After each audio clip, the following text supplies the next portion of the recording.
Барлықтарыңызға қайырлы күн балалар. Бүгін біз 3-ші сыныптың қазақ тілінің 5-ші сабағын өтетін боламыз. Кеттік балалар. 19-ші жаттығу. Мәтін түрлері туралы біліміңді есіңе түсіріп, сызбаны толықтыр дейді. Мәтін түрлері әңгімелеу, сипаттау, пайымдау, яғни бізде мәтін түрлері 3-ке бөлінеді екен. Әңгімелеу бір нәрсе жайында хабарлайды, не істейді, қайтеді, қайда болыпты сұрақтарына жауап береді дейді. Сипаттау адам, табиғат, жануарлар сипатталады дейді. Яғни қандай, қай сұрақтарына жауап береді дейді. Үшіншісі ол пайымдау. Оқиға, құбылыстың себептері түсіндіріледі және де дәлелденеді екен. Неліктен, неге сұрақтарына жауап береді дейді. Келесі бізде 20-ші жаттығу. Мәтіндерді оқып өзара салыстыр дейді. Бірінші мәтін. Ақбөкендер ен даланы мекендейді. Олар топ-тобымен жайылады. Кәрі ақбөкендер қарауылда тұрады. Қауіп төнгенде пысқырып дыбыс шығарады. Екінші мәтін. Ақбөкен қойға ұқсайды, бірақ оның басы үлкен, тұмсығы жалпақтау, артқы аяқтары қысқалау, көздері мөп-мөлдір дейді. Яғни бізге екі мәтін берген, соларды салыстыр дейді өзара. Мәтін түрін анықта, қайсысы әңгімелеу мәтіні, қайсысы сипаттау мәтіні екенін дәлелде дейді.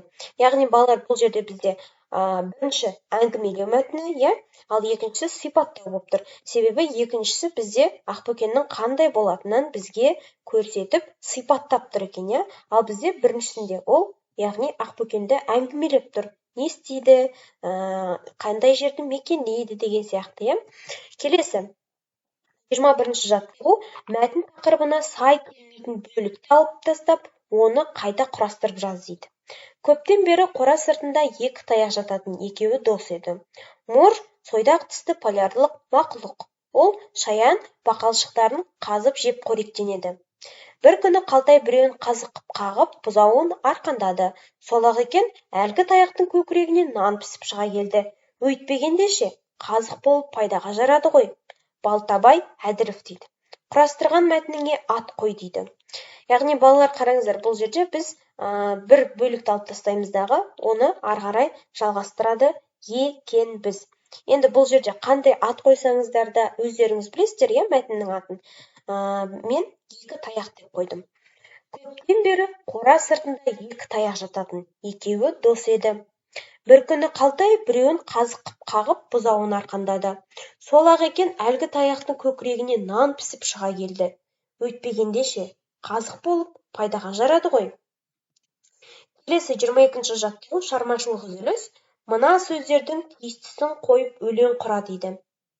Тоны қандай, маған қатты, мұз үстінде, суға сүңгіп деген сөздерді ортада тұрған жылы еді, ұнады, жүреді, шығады деген сөздермен қосып өлең құрастыруымыз керек екен. Енді бізде бұл жерде өлең шықты. Тоны қандай, жылы еді, маған қатты, ұнады, мұз үстінде жүреді, суға сүңгіп шығады деген Көмек Ыбыраевтың өлеңі шықты. Келесі 23-ші жаттығу. Сипаттау мәтіннің сызбасына қара дейді. Яғни сипаттау мәтіні бізде 3 бөліктен тұрады екен, яғни заттың белгісін білдіреді, түр-түсін, ерекшелігін білдіреді екен. Енді сызбаның көмегімен бізді қойды сипаттап жаз дейді. Қойды. Ол үшін оның ерекше белгілерін санамалап көрсет. Мінез қасиеті жуас, бойы аласа, ерекше белгісі жүні қалың деп дейді. Енді бұл жерде бізде заттың белгісі, яғни қойдың мінезі бізде жуас дейміз. Түр-түсіне бойы аласа, ерекшелігі жүні қалың деп жазады екен балалар. Осымен балалар, бізде бүгінгі сабақ аяқталды. Барлықтарыңызға сау болыңыздар. Келесі кездескенше.